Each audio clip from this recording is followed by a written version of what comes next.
आज के इस विशेष कार्यक्रम में आप सभी का स्वागत है। आकाशवाणी के हैदराबाद केंद्र में आज अति विशिष्ट मेहमान आई हैं श्रीमती भगवती बलदवा। राजस्थान से शुरुआत हुई और तेलंगाना में इन्होंने अपनी उड़ान भरी और इतनी ऊंचाइयां छू लीं कि हैदराबाद से दिल्ली तक इनका नाम गूंज उठा। माननीय प्रधानमंत्री जी श्री नरेंद्र मोदी जी ने मन की बात कार्यक्रम में इनकी कंपनी इक्सोरियल और भगवती जी के नाम की सराहना की। आज की चर्चा में श्रीमती भगवती बलदवा जी, हम एक बार फिर से आपका बहुत बहुत स्वागत करते हैं। धन्यवाद पूनम जी, आपसे मिलकर बात करके मुझे भी बहुत अच्छा लगेगा। सबसे पहले हमारे श्रोता आपसे ये ज़रूर जानना चाहेंगे कि इंडियन जिनसिंग के नाम से मशहूर अश्वगंधा, जो कि सदियों से इम्यूनिटी बूस्टर के नाम से जानी जाती रही है, आपको उसकी जानकारी का उपयोग करना है और उसे पूरे विश्व में उसका प्रचार करना है, ये कैसे पहली बार महसूस किया आपने? पूनम जी, आपका जो प्रश्न इंडियन जिनसिंग से शुरू हुआ, हमेशा से ये लगा कि जो हजारों साल पुराना हमारा आयुर्वेद है, और आयुर्वेद में भी अश्वगंधा को तो वंडर हर्ब कहा जाता है। यानी हम कहते हैं, जब बाहर बात करते हैं विदेशों में, तो हम कहते हैं 1 हर्ब 1000 क्योर। लेकिन कहीं ना कहीं जिनसिंग ऊपर आ गया और हमारी अपनी अश्वगंधा पीछे रह गई। तो मन में एक भाव था कि कुछ ऐसा करें ताकि दुनिया भर में हमारे आयुर्वेद से जो औषधियाँ हैं या जो डाइटरी सप्लीमेंट है, उसका फ़ायदा विश्व भर को मिले और एक हम अच्छी सेहत का तोहफा पूरी दुनिया को दे सकें। बहुत अच्छी और अश्वगंधा फ्लैगशिप हर्ब है आयुर्वेद की, इसलिए अश्वगंधा पर काम करने का शुरू से मन बन गया। तो आप हमें अश्वगंधा के बारे में कुछ और बता सकेंगे? ये उसका अपर पार्ट है, रूट है, क्या इस्तेमाल किया जाता है? देखिए, अश्वगंधा का हमारे जो आयुर्वेदिक टेक्स्ट है उसमें क्लियर वर्णन है कि अश्वगंधा का रूट ही इस्तेमाल किया जाना चाहिए इनटेक के लिए जी। टॉपिकल के लिए आप लीव्स इस्तेमाल कर सकते हैं, लेकिन खाने के लिए रूट का इस्तेमाल करना चाहिए। बाकी जो एरियल पार्ट है, जो लीफ है, वो सब तो हम लोग तो कंपोस्ट के लिए यूज़ करते हैं। प्लांट कंपोस्ट के लिए, खेती के कंपोस्ट खेती के लिए। हाँ जी। क्योंकि हमारी अश्वगंधा के जो हमारे अपने फार्म्स हैं, हम फार्मर्स से बाईबैक अरेंजमेंट भी करते हैं, तो हम ऑर्गेनिक खेती पर ज़्यादा विश्वास करते हैं और ज़्यादा जोर भी देते हैं। तो गोबर की खाद के साथ साथ हम ये जो अश्वगंधा का एरियल पार्ट है, लीफ वगैरह है, उसको भी हम कंपोस्ट की तरह यूज़ करते हैं। लेकिन रूट ही श्रेष्ठ है अश्वगंधा की, और हमारा प्रोडक्ट केवल अश्वगंधा रूट से ही एक्सट्रैक्ट निकालता है। जी। आपने इस बारे में कोई ख़ास शिक्षा प्राप्त करी थी या फिर आसपास कुछ ऐसा माहौल था, इतनी इंस्पिरेशन मिली कि आपको इस ही फील्ड में जाना है? नहीं, देखिए, शिक्षा तो कोई पर्टिकुलर ऐसी हुई नहीं। मैंने तो बीकॉम किया था राजस्थान से, और यहाँ आने के बाद 2007 में मैंने डिप्लोमा किया बिजनेस मैनेजमेंट में।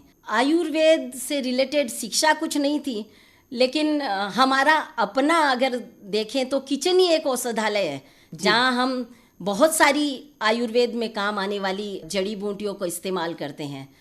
तो बहुत कुछ माँ दादी से भी सीखा, परंपरागत रूप से हमारे घरों में उपयोग भी होता रहा। और उसके बाद बस कुछ ऐसी परिस्थितियां बन गई कि अच्छे लोग मिलते रहे, जुड़ते रहे, और धीरे धीरे ये प्रोडक्ट डेवलप हो गया। जी।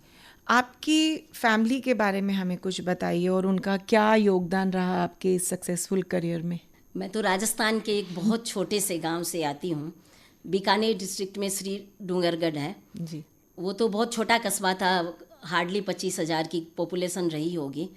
और आप इमेजिन कर सकते हो कि 1973 में कैसा माहौल रहा होगा राजस्थान के एक छोटे से गांव में। बेटियों को पढ़ाया नहीं जाता था।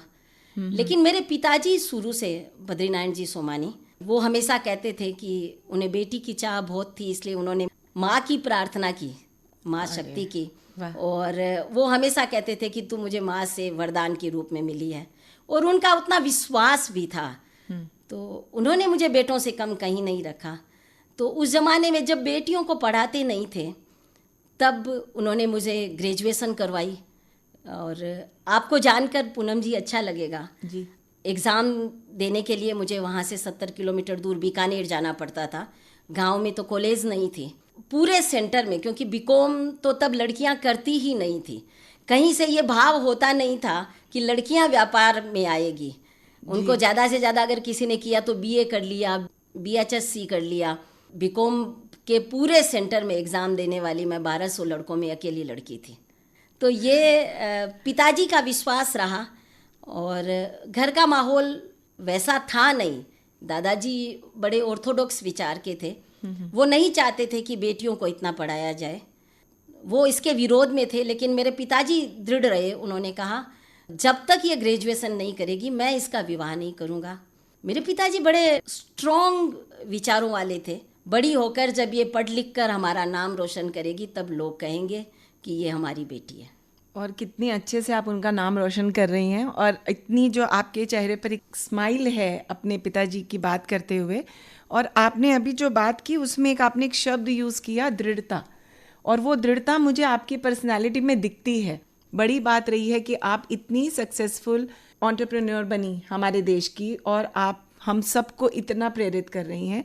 हमारी जो महिलाएं हैं और हमारे जो यंग बच्चे हैं आजकल जो कुछ करना चाहते हैं ज़िंदगी में, उनके लिए क्या संदेश देना चाहेंगी? मैं हमारी युवा बेटियों को, बहनों को कहना चाहूँगी कि परिवार अगर साथ हो तो सब कुछ बहुत आसान हो जाता है। और मैं हर प्लेटफॉर्म पे कहती भी हूँ कि विवाह से पहले पिता की बात सुन ले, विवाह के बाद पति की बात सुन ले, थोड़ा सा एडजस्ट कर ले तो लाइफ बहुत आसान हो जाती है। जीवन में कुछ अचीव करने के लिए परिवार को तोड़ने की ज़रूरत नहीं है। बहुत खूब। एडजस्ट तो आपको करना ही होता है कहीं भी। आप अपने सपने देखिए, उन सपनों को साकार करने के लिए आप प्रयासरत रहिए। लेकिन अगर आपके साथ आपका परिवार है तो आप देखिए उन सपनों को प्राप्त करने में आपके लिए कितनी आसानी हो जाएगी। ठीक। मैं कहती हूँ आरज़ू है जिस मुकम्मिल मंजिल की, उसे पा ही लेंगे हम, पर रिश्तों को रेत की दीवारों की तरह ढहाकर पाया तो क्या पाया।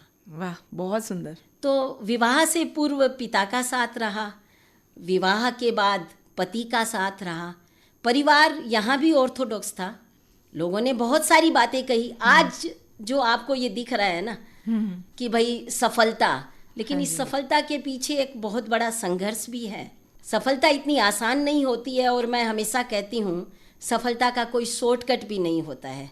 उसके लिए आपको सपने देखने हैं, उन सपनों को जागृत अवस्था में देखना है, और फिर उन सपनों के लिए दिन रात मेहनत करनी है, तब कहीं जाकर सफलता मिलती है। परिवार ने भी विरोध किया, लोगों ने बहुत सारी बातें कही। ये भी कहा गया कि अगर महिलाएं कमा लेगी तो फिर पुरुष क्या करेंगे, बहुत सारी बातें कही गई। पर मेरा बेटियों से यही कहना है कि अगर आपके लिए कोई कुछ नेगेटिव बोले तो इग्नोर करिए, आगे बढ़िए और सोच के चलिए कि आज मैं इन्हें कुछ जवाब नहीं दूंगी। वक्त अपने आप, जब आप कुछ कर लोगे, जब आप कुछ अचीव कर लोगे, तब वक्त जवाब देगा। सुनकर अगर हम रिएक्ट करेंगे तो हम वहीं अटक जाएंगे। उन सब जो ताने अगर किसी ने दिए हैं या कोई रुकावटें आई हैं तो उनको आप स्टेपिंग स्टोन की तरह लीजिए, उनसे प्रेरणा लीजिए, उन पर अटकिए मत। बहुत सुंदर बात कही आपने भगवती जी। क्या महिलाओं को ज़्यादा संघर्ष करना पड़ता है, क्योंकि महिलाओं को बार बार लगातार अपने आप को प्रूव करते रहना पड़ता है, ये सच है? हमारे यहाँ अगर हम कहें कि वैदिक काल में तो महिलाएं आत्मनिर्भर थी, एम्पावर्ड थी जी। और काफ़ी वर्षों तक रहा। हमारे जहाँ भगवान राम के काल में समझें या त्रेता, सतयुग, द्वापर, महिलाएं एम्पावर्ड थी जी। कलयुग में भी हमारी महिलाएं एम्पावर्ड थी। पर ये जो विदेशी आक्रमणकारियों के आने के बाद परिस्थितियां बहुत बदली। पर मेरा मानना है कि हम महिलाओं में क्षमता ज़्यादा है, पुरुषों की बजाय हम महिलाएं मल्टीटास्किंग ज़्यादा अच्छे तरीके से कर सकती हैं। हम घर भी संभाल सकती हैं, हम परिवार भी संभाल सकती हैं, हम व्यापार भी संभाल सकती हैं, हम समाज का काम भी कर सकती हैं और देश और दुनिया के लिए भी हम काम कर सकती हैं। क्योंकि एक संतान को पैदा करके उसको पाल पोस कर योग्य बनाना, ये भी एक बहुत बड़ा टास्क है। जी। और ये जो माँ एक करती है, तो माँ कोई जननी के रूप में, हम सर्जक हैं तो हमारी क्षमताएं बहुत ज़्यादा है। चैलेंजेज आते हैं क्योंकि जो सैकड़ों सालों से एक प्रथा बन गई है उसको चैलेंज करना है, उससे बाहर आना है। तो ये जो एक मानसिकता पुरुषों की, इसमें बदलाव आ रहा है। निश्चित रूप से जैसी शासन व्यवस्था है उससे भी आ रहा है। आज जैसे हमारे प्रधानमंत्री माननीय मोदी जी हैं, जो बहुत प्रो विमेन जिनकी सोच है, और बहुत से बहुत कार्यक्रम सारे हैं। विमेन सेंट्रिक उन्होंने कार्यक्रम भी हाथ में लिए हैं, बहुत सारी योजनाएं भी उन्होंने दी हैं। और उनका लक्ष्य रहता है कि नारी शक्ति को प्रोत्साहन कैसे किया जाए, क्योंकि अगर वो सपना देखते हैं 10 ट्रिलियन इकोनॉमी का, तो निश्चित रूप से देश की आधी आबादी, महिलाएं अगर उसमें साझीदार नहीं होगी तो वो अचीव करना आसान नहीं होगा। हमारे प्रधानमंत्री इस बात को समझते हैं, और अभी हम महिलाओं के लिए बहुत अनुकूल वातावरण भी है देश में, प्रदेश में भी। महिलाओं को निश्चित रूप से अपने आप को प्रूव करने के लिए मेहनत थोड़ी ज़्यादा करनी पड़ती है, पर मुझे पता है हम महिलाएं इतनी सक्षम हैं, हम कर लेती हैं। अभी मैं वापस आपके करियर की तरफ आना चाहती हूँ कि आप एक बहुत सक्सेसफुल एंटरप्रेन्योर हैं। आपकी लाइफ में बहुत सारे उतार चढ़ाव आए होंगे। आपकी जो डे टू डे लाइफ में चैलेंजेस आते हैं, इतना बड़ा बिजनेस एम्पायर खड़ा करना कुछ आसान नहीं रहा होगा। आपने उन सब से कैसे डील किया? देखिए, समस्याएं तो हर जगह होती है। आप अगर कुछ नया कर रहे हो, कुछ लीक से हटके कर रहे हो, तो आप मान के चलिए समस्याएं आएगी। लेकिन उन समस्याओं को हम किस रूप में लेते हैं इसके ऊपर निर्भर करता है। मैंने समस्याओं को चुनौती के रूप में लिया, कभी मैं समस्याओं से घबराई नहीं, हमेशा दिमाग को स्थिर रखा। ओपन दिमाग से मैंने सोचा कि भाई अगर कोई समस्या है तो तुरंत रिएक्ट करने की बजाय आप उसके बारे में सोचिए, और उसके बाद आप एक समय लेकर सारा प्रो एंड कॉन्स सोच के फिर निर्णय लीजिए। निर्णय हमेशा सही होता है। किसी समस्या के तुरंत समाधान के लिए अगर हम बिना सोचे समझे निर्णय लेते हैं तो शायद एक और गलती कर सकते हैं। मेरी शुरू से ये आदत रही है कि चुनौतियां तो स्वीकार करना मुझे अच्छा लगता है। जो भी चुनौती हो, लगता है कि हमारे साहस से बड़ी तो कोई चुनौती होती नहीं है।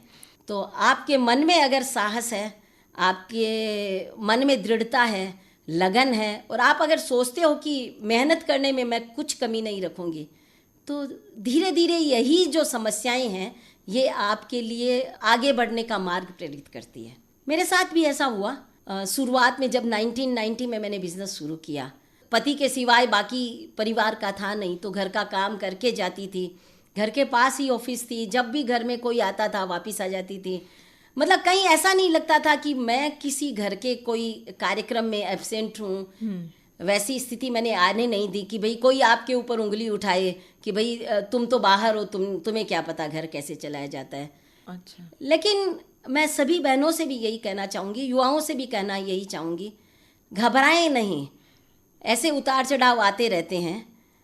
हमने काम जारी रखा और धीरे धीरे धीरे धीरे परिस्थितियाँ बदलती रही। जब मैंने काम भी शुरू किया तो मेरी अपनी पर्सनल सेविंग्स जो थी उसी से काम शुरू किया।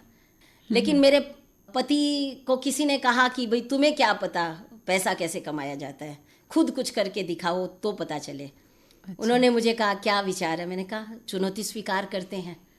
और हमने परिवार से कुछ भी सहयोग नहीं लिया। जी। तो आपका अगर दृढ़ आत्मविश्वास है और प्रभु पर अगर आपकी आस्था है और आप सत्यनिष्ठा पर हो तो शुरुआती तकलीफें आ सकती है, लेकिन अंतिम सफलता निश्चित है। तो धैर्य रखना है, जल्दबाजी बिल्कुल नहीं करनी है, पॉजिटिव एटीट्यूड के साथ रहना है, तो हम सफलता ज़रूर प्राप्त कर लेंगे। बिल्कुल बिल्कुल। तो आपकी ये जो अप्रोच है, अभी जब हम बात करते हैं किसी भी सफल एंटरप्रेन्योर से, तो वो हमें अपने संघर्ष के दिनों के बारे में बताते हैं। मैडम, आप आज जब आप रोज़ ऑफिस जाती हैं, आप रोज़ इतना काम करती हैं, आपको रोज़ क्या इंस्पायर करता है? वो रोज़ की पॉजिटिविटी कैसे मिलती है आपको?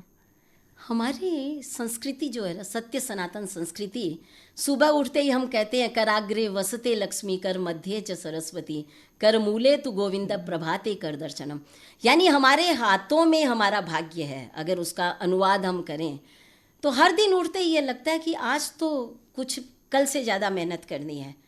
बस वही प्रेरणा मिलती है कि आज इतना बड़ा परिवार, हमारे जो एम्प्लॉइज़ हमारे साथ काम करते हैं वो जुड़ा हुआ है हमारे साथ, और अच्छा लगता है, मन में संतोष होता है कि हम हमारे आयुर्वेद के लिए काम कर रहे हैं। हम हमारे देश की धरोहर को विश्व भर में पुनर्प्रतिष्ठापित करने के लिए काम कर रहे हैं। तो हर दिन एक नई ऊर्जा के साथ शुरुआत करती हूँ। प्रभु की कृपा से ऑब्स्टेकल्स आते हैं तो भी वो कहीं ना कहीं आगे बढ़ने की सीढ़ी का ही काम करते हैं। आपका जो बिजनेस है, आयुर्वेदा को इतना प्रमोट कर रहे हैं, आजकल टेक्नोलॉजी ने हर जगह अपना इतना परचम फैलाया हुआ है। आपकी कंपनी, आपका ऑफिस टेक्नोलॉजी को किस तरीके से अपने साथ लेकर चल रहा है? टेक्नोलॉजी का इस्तेमाल तो निश्चित रूप से करना चाहिए। आज की परिस्थितियों में और पहले की परिस्थितियों में व्यापारिक काम करने के तरीके हैं, उनमें बहुत बदलाव आया है, और हम लोग भी हर चीज़ के लिए टेक्नोलॉजी का प्रयोग करते हैं। हमारे यहाँ पूरा प्रोफेशनलिज्म है, तो इसीलिए डे टू डे कामों में हम लोग जो मैनेजमेंट के लोग हैं, हम इंटरफियर करते भी नहीं हैं। अच्छा। हमने हमारे एम्प्लॉइज़ को उतना एम्पावर किया है। हमारा, मुझे मानना है कि टॉप मैनेजमेंट का काम ये है कि आप गाइडेंस दें, एक काम हो गया उसके बाद व्हाट नेक्स्ट, ये आपको सोचना चाहिए। डे टू डे अफेयर्स में तो काम करने के लिए आप लिबर्टी दीजिए अपने एम्प्लॉइज़ को, और कहीं उनको रुकावट आती है तो आप गाइडेंस कीजिए जी। और हमारे यहाँ तो उसी तरह से काम होता है। और जैसा कि आपको पता है, मैं दोनों स्टेट तेलंगाना और आंध्र प्रदेश की टॉप इनकम टैक्स पेयर हूँ, यानी हमारे यहाँ बहुत पारदर्शिता से काम होता है, सत्यनिष्ठा के साथ काम होता है, कोई चिंता की बात भी नहीं है, कैश ट्रांजैक्शन कुछ होता नहीं है। और अब मोदी जी ने इतना बढ़िया कर दिया कि आप गूगल पे कीजिए, फ़ोन पे कीजिए, जो कि एक छोटे से वेंडर के पास भी है। Digital India. डिजिटल इंडिया जी। तो इससे काम और ज़्यादा आसान हो गया। और हमारे पास, जिसे कहें कि भाई परफेक्ट एम्प्लॉइज़ हैं, और अगर जैसे शुरुआत में नहीं आए तो हम उन्हें ट्रेन करते हैं। और हम, मेरे और मेरे पति और मेरे बेटे के भावना यही रहती है कि हमारा जो स्टाफ है, हमारे जो एम्प्लॉइज़ हैं, वो हमारे एक परिवार का हिस्सा है। हम उनको उसी तरह से देखते हैं और वो भी हमारी कंपनी को उसी तरह से देखते हैं। तो जब एक परिवार की बात आ जाती है तो पूरे समर्पण के साथ वो भी काम करते हैं, और पूरे सहयोग के साथ मैनेजमेंट भी उनको ट्रीट करता है। तो एक अच्छी कंपनी चलाने के लिए, एक अच्छा व्यवसाय करने के लिए हमारे पास हमारी सांस्कृतिक धरोहर है, टेक्नोलॉजी है, हमारे पास अच्छा एटीट्यूड है, और हम जब अपने एम्प्लॉयज़ को अपने परिवार की तरह देखते हैं, सफलता तो हमारे हाथ लगेगी ही। निश्चित रूप से। मैंने शुरुआत में एक बात कही थी कि प्रधानमंत्री नरेंद्र मोदी जी ने आपको और आपकी कंपनी को सराहा था 2022 के मन की बात में। कैसा था वो पल आपके लिए, और कैसे आपकी ज़िंदगी बदली उसके बाद? हमें तो पता ही नहीं था कि प्रधानमंत्री जी मन की बात में बोल रहे हैं, जी। क्योंकि जनरली मैं प्रधानमंत्री जी की मन की बात को सुनती हूँ, तभी किसी रिश्तेदार का फ़ोन आया कि प्रधानमंत्री जी ने आपकी कंपनी का नाम, और वो भी टॉप क्वालिटी प्रोडक्शंस के लिए बोला है।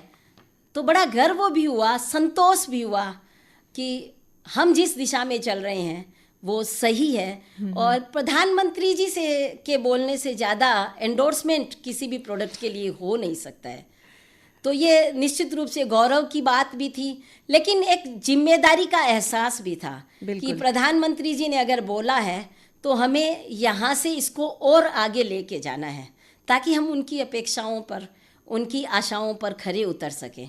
तो मुझे ये लगता है कि ये गौरव के साथ साथ एक अधिक जिम्मेदारी का एहसास भी मुझे हुआ।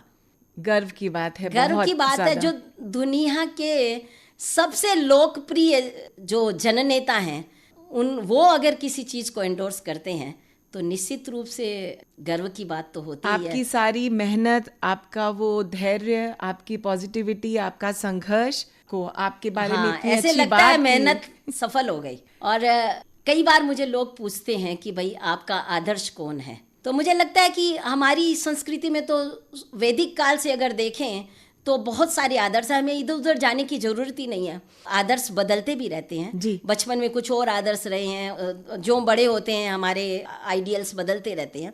और बदलते रहना भी चाहिए, क्योंकि हम प्रतिदिन अगर सीखने के मोड में होंगे जी तो हम हर बार नया कुछ सीख पाएंगे। आपने मंडन मिश्र की पत्नी उभय भारती जी का नाम सुना होगा। मुझे लगता है उनसे बड़ा आदर्श कोई हो नहीं सकता। सोचिए आपकी जो दो दिग्गज शंकराचार्य जी और मंडन मिश्र शास्त्रार्थ कर रहे हैं, Right. और उनके बीच में जज अगर उनकी पत्नी उभय भारती है तो वो कितनी योग्य रही होगी। इतनी योग्य होने के बाद भी उन्होंने जो जजमेंट दिया, और वो कितना सही दिया, जिसमें उनके पति भी हार गए। तो वो साहस भी चाहिए, सत्य बोलने का साहस भी चाहिए, और उन्होंने वो साहस दिखाया। लेकिन उसके बाद परिवार को साथ लेने की जब बात आती है तो पति परायणा होने के साथ उन्होंने ये भी कहा कि मैं इनकी अर्धांगिनी हूँ, आप मुझे हराइए अब, तब कहीं आपकी विजय सुनिश्चित है। यानी फिर उन्होंने पति की तरफ से शास्त्रार्थ भी किया। यानी एक ऐसी महिला जिनकी अपनी योग्यता भी है और जो सही निर्णय भी देती है, भले ही वो उनके परिवार के अगेंस्ट में जा रहा है, लेकिन फिर उसके बाद परिवार के नाते वो खुद उस जगह आके खड़ी भी होती है। यानी घर परिवार, अपनी सोच, अपना व्यापार या अपना व्यवसाय या अपना कार्य, सबको सामंजस्य स्थापित करके चलना। तो उभय भारती जी बहुत एक अच्छी आदर्श हैं मेरे लिए। और आज के परिप्रेक्ष्य में देखें तो हमारे प्रधानमंत्री मोदी जी जब वो देश के प्रधानमंत्री के रूप में जब आए, तब हमारी कैसी परिस्थितियां थी और आज कैसी परिस्थितियां हैं। आज 10 साल हो गए मेक इन इंडिया के माध्यम से हमारे जैसे करोड़ों लोगों को जो एक मार्गदर्शन मिला है, प्रेरणा मिली है, संसाधन मिले हैं, और वैसा वातावरण देश में मिला है। तो आज देश एकदम एक्सीलरेटेड मोड पर प्रगति की ओर बढ़ रहा है। कितनी परिस्थितियां प्रतिकूल होती है मोदी जी के लिए, इन प्रतिकूल परिस्थितियों में भी उन्होंने जिस तरह से देश और दुनिया में हमारी प्रतिष्ठा को बढ़ाया है, और जिस तरह से आज वो दुनिया के लोकप्रिय नेता के रूप में उभरे हैं, उनसे बड़ा आदर्श कोई नहीं हो सकता। मेक इन इंडिया की बात की आपने, तो जिसे हमारा देश एक उत्सव के रूप में मना रहा है। Bhagwati ji, you are one of the main characters of make in India program. आज आप हमारे स्टूडियो में आई, मैं आपका बहुत बहुत शुक्रिया अदा करती हूँ। बहुत ज़्यादा प्रेरित हुई हूँ आज आपसे मिलकर। आज जितने भी लोग आपका ये कार्यक्रम सुनेंगे वो सब आपसे बहुत प्रेरित होंगे, बहुत कुछ सीखेंगे। आप हमारे नए भारत की नई सोच हैं। धन्यवाद पूनम जी, आपको और हमारे सारे कार्यक्रम को सुनने वालों को सबको मेरी तरफ से बहुत बहुत मंगल कामनाएं। आप अपने सपने देखिए, उन सपनों को साकार करने के लिए प्रयासरत रहिए, आपको निश्चित रूप से सफलता मिलेगी। धन्यवाद। जय हिंद।